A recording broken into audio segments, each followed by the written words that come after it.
ఇప్పుడు తెలంగాణలో ఎక్కడ చూసినా బీఆర్ఎస్ పార్టీ ఉండదు. సో బీఆర్ఎస్ పార్టీ పని అయిపోయింది. సో రేపు ఎంపీ ఎన్నికల్లో 1-2 స్థానాలు గెలవకపోయినా బీఆర్ఎస్ పార్టీ మనుగడ కష్టమే. అలాగే బీఆర్ఎస్ నుంచి కీలక మంది ఎమ్మెల్యేలు కూడా ఇటు కాంగ్రెస్లోకో బీజేపీలోకో వెళ్ళిపోతారు అని చెప్పేసి కూడా ఒక టాక్. అలాగే ఈరోజు ఉదయమే చూసుకున్నట్టయితే కూడా మన ఉప్పల్ మాజీ ఎమ్మెల్యే బేతి సుభాష్ రెడ్డి కూడా ఇటు భారతీయ జనతా పార్టీకి వెళ్తారని ఒక టాక్ కూడా వినిపిస్తుంది. సో అలాగే నిన్న హైదరాబాద్కి సంబంధించి మాజీ కార్పొరేషన్ చైర్మన్ కూడా ఇటు కాంగ్రెస్ పార్టీలోకి రావడం అనేది జరిగింది.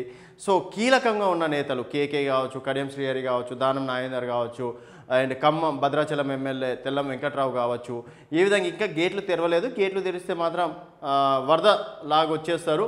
డెఫినెట్గా ఇంకా బీఆర్ఎస్ పని అయిపోయింది. కేటీఆర్ త్వరలో జైలుకి వెళ్తారు అని చెప్పేసి కూడా కాంగ్రెస్ నేతలు కావచ్చు, ఇటు బీజేపీ నేతలు అంటున్నారు. నిజంగా బీఆర్ఎస్ మనుగడ అనేది కష్టమేనా? బీఆర్ఎస్ పార్టీకి అన్ని దారులు మూసుకుపోయినాయా అనేది ఒకసారి చూద్దాం. సో బీఆర్ఎస్కి పూర్వ వైభవం వచ్చిన పార్టీ నిర్మాణంపై దృష్టి సారించని కేసీఆర్ 10 ఏళ్ళు అధికారంలో ఉన్న కమిటీల ఊసేలేదు. గ్రామాల్లో లేని పూర్తిస్థాయి కమిటీలు, రాష్ట్ర కమిటీలోనూ ఖాళీలే. ముఖ్య నేతలంతా ఇతర పార్టీలోకి. దశ లేని క్యాడర్, ఫంక్షన్ హాల్లో సన్నాహక సమావేశాలు, నిరుపయోగంగా పార్టీ జిల్లా కార్యాలయాలు, పార్టీ ప్రతిష్టకు గులాబీ బాస్ చర్యలపై సర్వత్రా ఆసక్తి. సో బీఆర్ఎస్ పార్టీకి పునర్వైభవం తీసుకొస్తామని అధిష్టానం పదే చెబుతున్నా ఆ దిశగా అడుగు ముందుకు పడడం లేదు. పార్టీ గ్రామస్థాయి నుంచి రాష్ట్ర స్థాయి వరకు పూర్తిస్థాయి కమిటీలు లేవు. జిల్లా కేంద్రాల్లో పార్టీ కార్యాలయాలు నిర్మించిన క్యాడర్కు శిక్షణ కార్యక్రమాలు చేపట్టడం లేదు. దీంతో పార్టీ కార్యాలయాన్ని నిరుపయోగంగా మారాయని పార్టీ నేతలే ఆరోపిస్తున్నారు. బీఆర్ఎస్ పార్టీని 2001లో స్థాపించారు. నాటి నుంచి 2014 వరకు ప్రత్యేక రాష్ట్రం కోసం ఉద్యమాన్ని కొనసాగించింది. రాష్ట్రం ఏర్పడిన తర్వాత అధికారంలోకి వచ్చింది. కానీ ఏనాడు కూడా పార్టీ క్యాడర్కు శిక్షణ కార్యక్రమాలు ఏర్పాటు చేయలేదని పార్టీ నేతలే పేర్కొన్నారు. అధికారంలో ఉన్నప్పుడు ఇతర పార్టీల నుంచి వచ్చిన వారు పార్టీలో ఉన్నవారితో కలిసి గ్రామ స్థాయిలో బలంగా ఉన్నామని చెప్పారు. 2 ఏళ్ల క్రితం పార్టీ సభ్యత్వాలు సైతం చేసి అత్యధికంగా సభ్యత్వాలు ఉన్న పార్టీ బీఆర్ఎస్ అని ప్రకటించారు. కానీ పార్టీ ప్రతిష్టపై ఏమాత్రం దృష్టి సాధించలేదు. గ్రామ శాఖ అధ్యక్షుడిని మాత్రమే నియమించి పూర్తిస్థాయి కమిటీలతో పాటు అనుబంధ కమిటీలను సైతం నియమించలేదని పార్టీ నేతలు అభిప్రాయపడుతున్నారు. అసెంబ్లీ ఎన్నికల సమయంలోనూ అన్ని గ్రామాల్లో కమిటీలు వేయాలని సోషల్ మీడియా కమిటీని సైతం నియమించి యాక్టివ్గా పార్టీ కార్యక్రమాలు నిర్వహించాలని పార్టీ ఆదేశాలు ఇచ్చినప్పటికీ ఆ దిశగా చర్యలు చేపట్టలేదు. అదేవిధంగా జిల్లా కమిటీ అధ్యక్షులను మాత్రమే నియమించారు. గతంలో వేసిన కమిటీలే ఇంకా కొనసాగుతున్నాయి. మరోవైపు గ్రామ స్థాయి నుంచి పార్టీలో గ్రూపులు ఉన్నాయి. ఎమ్మెల్యే అనుకూల వర్గానికి గ్రామ కమిటీ అధ్యక్షుడిగా నియమించడంతో మిగతా వారంతా గుర్రుగా ఉండడంతో కొన్ని కమిటీలను వెయ్యలేదని సమాచారం. ఇదే పరిస్థితి నియోజకవర్గ జిల్లా స్థాయిలో కొనసాగుతుంది. ఆ గ్రూపులే అసెంబ్లీ ఎన్నికల్లో పార్టీ ఓటమికి కారణమైందని పార్టీ నేతలు పేర్కొన్నారు. పునర్నిర్ణయంపై దృష్టి సారించకపోతే కష్టమే. కేసీఆర్ 10 ఏళ్ళు అధికారంలో ఉన్నప్పటికీ పార్టీ నిర్మాణంపై దృష్టి సారించలేదు. గ్రామ స్థాయి నుంచి బలోపేతం చేయలేదు. దీంతో అధికారం కోల్పోగానే నేతలంతా ఇతర పార్టీలోకి వలస వెళ్తున్నారు. దీంతో గ్రామ స్థాయిలో పార్టీ ఖాళీ అవుతుంది. దీన్ని నివారించేందుకు కమిటీలు, అనుబంధ కమిటీలు వేసి శిక్షణ కార్యక్రమాలు చేపడితే పార్టీ మనుగడ ఉంటుందని, లేకుంటే కష్టమేనని పార్టీ నేతలే అభిప్రాయపడుతున్నారు. అయితే ఆ పార్టీ అధినేత కేసీఆర్ పార్టీ ప్రతిష్టతకు ఎలాంటి చర్యలు తీసుకుంటారనేది సర్వత్రా ఆసక్తి నెలకొన్నది.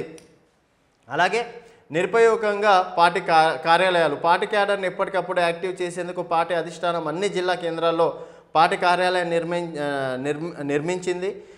నియోజకవర్గాల వారీగా నేతలకు సమీక్ష సమావేశాలు నిర్వహిస్తామని పేర్కొంది. నిర్ణయించిన కార్యాలయాలు నిరుపయోగంగా మారాయి. శిక్షణ మాటలకే పరిమితం అయ్యింది. పార్టీ క్యాడర్కు మార్గనిర్దేశం చేసే నాయకుడే కరువయ్యారని, పార్టీ ఏం చేపడుతుందో అర్థం కావడం లేదని, మనోధైర్యం నింపే పార్టీ నేత కరువయ్యారని పలువురు అభిప్రాయపడుతున్నారు. పార్లమెంట్ సన్నాహక సమావేశాలు కూడా పార్టీ కార్యాలయాల్లో కాకుండా ఫంక్షన్ హాల్లో నిర్వహించడం శోచనీయంగా మారిందని చెప్పేసి కూడా అంటున్నారు. సో మొత్తానికి బీఆర్ఎస్కి సంబంధించి ప్రస్తుతం ఇప్పుడున్న పరిస్థితుల్లో ఇటు ఎంపీ ఎన్నికల్లో కూడా కాంగ్రెస్ వర్సెస్ బీజేపీ అన్నట్టు కూడా కొనసాగుతున్నాయి. అండ్ బీఆర్ఎస్ మాత్రం కొన్ని చోట్ల మాత్రమే ఒక 5 నుంచి 6-7 నియోజకవర్గాల్లో మాత్రమే త్రిముఖ పోరు ఉండే అవకాశాలు ఉన్నాయని చెప్పేసి కూడా సర్వే రిపోర్ట్లే చెప్తున్నాయి. సర్వే రిపోర్ట్లు ఏది వచ్చినా కూడా ఇప్పటివరకు బీఆర్ఎస్కి ఇచ్చిన సీట్లు ఎన్ని అంటే అత్యధికంగా ఇచ్చినవి 2. సో 2 సీట్ల కన్నా ఎక్కువ దాటదని చెప్పేసి కూడా ప్రతి ఒక్క సర్వే సంస్థలు చెప్తున్నాయి.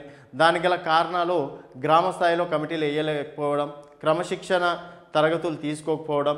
సో మన అంటే నాయకుడి విషయంలో కావచ్చు, క్యాడర్ విషయంలో కూడా ప్రస్తుతం ఉన్న పరిస్థితుల్లో క్యాడర్ అయోమయానికి గురి కావడం, ఆ విధంగా వలసలు వెళ్తున్నారని చెప్పేసి అంటున్నారు. అండ్ గతంలో చేసిన సభ్యత్వాలు ఎప్పటికీ ఉంటాయని చెప్పేసి కూడా గ్యారెంటీ లేదు. ఒక్కొక్కరిగా నాయకుడు వెళ్ళిపోతున్నారు, కార్యకర్తలు గట్టిగా ఉంటారని చెప్పేసి అనుకోవడం పొరపాటే. ఒక రకంగా నాయకుడే లేనప్పుడు కార్యకర్తలు ఆ పార్టీలో ఉండి ఏం చేస్తారు? సో కార్యకర్తలు కూడా ఒక్కొక్కరిగా డెఫినెట్గా నాయకుడు ఎంబడి అయితే వెళ్తారు. ఎగ్జాంపుల్, ఒక నాయకుడు ఎంబడి 100 మంది కార్యకర్తలు ఉన్నారనుకోండి, 100 మంది వెళ్ళకపోయినా అట్లీస్ట్ 40 మంది వెళ్ళినా కూడా ఒక రకంగా ఏ పార్టీకైనా అది నష్టమే. సో మరి కేసీఆర్ గారు అప్పుడు అంటే ఉద్యమ సమయంలో 2004లో కూడా పార్టీ అంటే బీఆర్ఎస్ పార్టీకి సంబంధించి కూడా చెప్తాయి. 2004లో 2001లో ఏర్పడి 2004లో ఇటు కాంగ్రెస్ ప్రభుత్వంతో బీఆర్ఎస్ అప్పుడు టీఆర్ఎస్ పార్టీ రెండు కలిపి ప్రభుత్వాన్ని ఏర్పాటు చేయడం అనేది జరిగింది. సో 2009లో టీడీపీ పార్టీతోటి పొత్తు పెట్టుకుంది. టీడీపీ, సిపిఐ, సిపిఎం, ఆ విధంగా టీఆర్ఎస్. 2014లో ప్రత్యేక రాష్ట్రంలో అప్పుడు దాదాపు 62-63 స్థానాలతోటి అప్పుడు టీఆర్ఎస్ పార్టీ అధికారంలోకి రావడం అనేది జరిగింది. సో 2018లో ఏకంగా 88 స్థానాలు రావడం అనేది జరిగింది. సో ఇప్పుడు అంటే ప్రాంతీయ పార్టీ కూడా కింద స్థాయిలో బలంగా ఉండాలి. ఇక్కడ చూసుకున్నట్టయితే ఇక్కడ కాంగ్రెస్, తర్వాత టీడీపీ, తర్వాత 2 సార్లు అధికారంలోకి వచ్చిన తర్వాత కార్యకర్తల్ని పట్టించుకోలేదని, ఆ విషయంలోనే కాంగ్రెస్ పార్టీకి అంటే బీఆర్ఎస్లో ఉన్న కార్యకర్తలే మొన్న జరిగినటువంటి ఎన్నికల్లో మా ఎమ్మెల్యేకి బుద్ధి చెప్పాలి, మా ఎమ్మెల్యే ఏనాడు కూడా మమ్మల్ని పట్టించుకోలేదు, ఏనాడు కూడా మేము ఇంటి గడప దొక్కితే ఏనాడు కూడా మమ్మల్ని మర్యాద చూడలేడు అని చెప్పేసి బీఆర్ఎస్లో ఉన్న కార్యకర్తలే కాంగ్రెస్ పార్టీ కోటేయడం అనేది జరిగింది. సో ఇదే సిచ్యువేషన్లో కాంగ్రెస్ పార్టీ గెలవడం అనేది జరిగింది. సో మరి ఆ కార్యకర్తలందరినీ పట్టించుకుంటేనే 2028లో ఏమన్నా కాంగ్రెస్ అంటే బీఆర్ఎస్ పార్టీ ఉనికిలో ఉండే అవకాశం ఉంటుంది.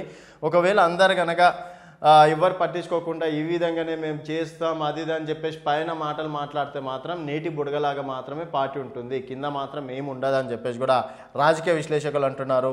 సో 2028 వరకు పార్టీ మనుగడ కొనసాగాలంటే కింది స్థాయి నుంచి పార్టీ నిర్మాణాత్మక పనులు చేయాలి, కార్యకర్తల్ని పట్టించుకోవాలి, గ్రామ స్థాయిలో కమిటీలు వేస్తే కానీ బీఆర్ఎస్ పార్టీ మనుగడ అసాధ్యం అని చెప్పేసి అంటున్నారు.